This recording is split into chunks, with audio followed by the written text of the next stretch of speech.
கரூரில் நாம் தமிழர் கட்சியின் சார்பில் போட்டியிடும் மருத்துவர் கருப்பையா வாக்காளர்களுக்கு மருத்துவ ஆலோசனை வழங்கி பிரச்சாரம். கரூர் நாடாளுமன்ற தொகுதியில் நாம் தமிழர் கட்சியின் சார்பில் இரண்டாவது முறையாக வேட்பாளராக எலும்பு முறிவு மருத்துவர் கருப்பையா நிறுத்தப்பட்டுள்ளார். அவர் கடந்த சில நாட்களாக தொகுதிக்குள் பல்வேறு இடங்களுக்கு சென்று வாக்காளர்களை சந்தித்து மைக் சின்னத்திற்கு வாக்களிக்கும்படி வாக்கு கேட்டு வருகிறார். இந்நிலையில் இன்று மாலையில் ஆண்டான்கோவில் கீழ்ப்பாக்கம் ஊராட்சிக்குட்பட்ட பெரியார் நகர், ஆண்டான்கோவில், காயத்ரி நகர், ரெட்டிப்பாளையம் உள்ளிட்ட இடங்களுக்கு தனது ஆதரவாளர்களுடன் பிரச்சார வாகனத்தில் சென்று வாக்காளர்களை சந்தித்து துண்டு பிரசுரங்களை வழங்கி தனக்கு ஒதுக்கப்பட்டுள்ள மைக் சின்னத்திற்கு வாக்களிக்கும்படி வாக்கினை சேகரித்தார்.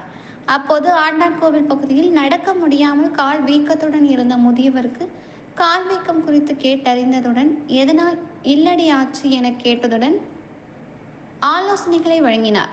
அதே போன்று 3 சக்கர சைக்கிள்களில் சென்ற முதியவருக்கு காலில் என்ன பிரச்சனை என கேட்டதுடன் அதற்கான வழிமுறைகளை சொல்லி சென்றார்.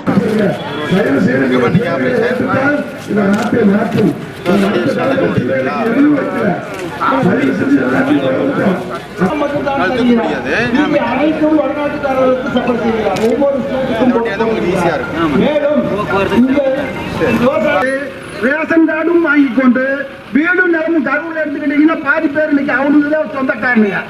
இதே நிலை நீடித்தால் இந்த 4 ஆண்டுகளில் நாம் எல்லாம் இலங்கையில் எப்படி சட்டிவாணி போல வண்டியெல்லாம் வெளியே தோற்றுறாங்க, உயர அடையாளம் கொடுத்து அது மாதிரி இந்திக்கான நம்மளை வெளியே தோற்ற போறாங்க. ஆனா அது ஒண்ணு அவங்க தப்பு கிடையாது, நம்மளை ஆட்சி ஆடுறாங்க அவங்க தப்பு. அந்த தப்பு ஆகுதுன்னா நம்மளுது. நாம 2024 வருடம் வருகின்ற 19ஆம் தேதி நடக்க இருக்கின்ற நாடாளுமன்ற தேர்தலில் நாங்கள் மைக் சின்னத்தில் வாக்கு கேட்டு வந்திருக்கின்றோம். நீங்கள் எதற்காக மைக் சின்னத்தில் வாக்களிக்க வேண்டும்?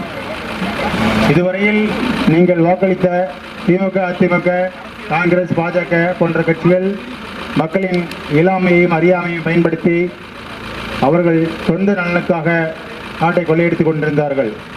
இப்பொழுது நாங்கள் அதை மாற்றி ஒரு அடிப்படை அரசியல் மாற்றத்திற்கான புதிய முயற்சியை மேற்கொண்டுள்ளோம்.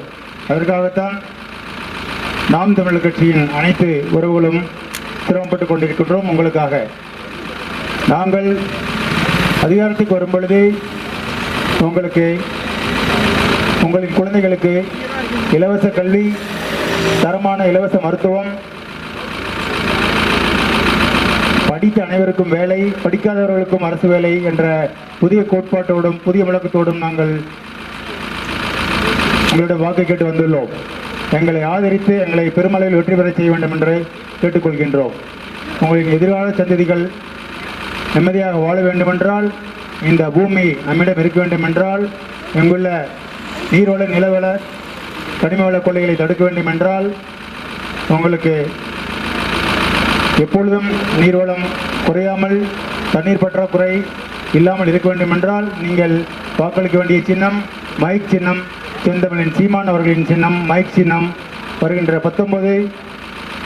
ஏப்ரல் 19ஆம் தேதி நடக்கின்ற நாடாளுமன்ற தேர்தலில் மைக் சின்னத்தில் வாக்களித்து, வாக்குப்பட்டியல் 5ஆம் எண்ணில் உள்ள மைக் சின்னத்தில் வாக்களித்து நாம் தமிழர் கட்சியின் வேட்பாளர்களை பெருமளவில் வெற்றி பெற செய்யுமாறு கேட்டுக்கொள்கிறோம்.